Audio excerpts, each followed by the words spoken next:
बघा मंडळी, या ताई कोल्हापूरवरनं आलेले आहे. यांचं हे कुरडई मशीन आहे. हे स्वतः घेऊन जाणार आहे. आज स्वतः ट्रायल घेत आहे.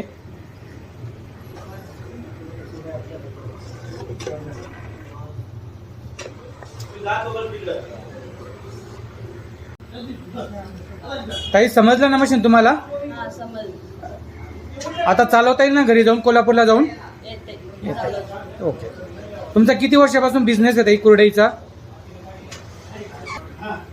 बघा या ताई, यांचं मशीन हे कोल्हापूरला घेऊन जाणार आहे. स्वतः मोबाईल ॲपद्वारे हे मशीन हँडल करताय.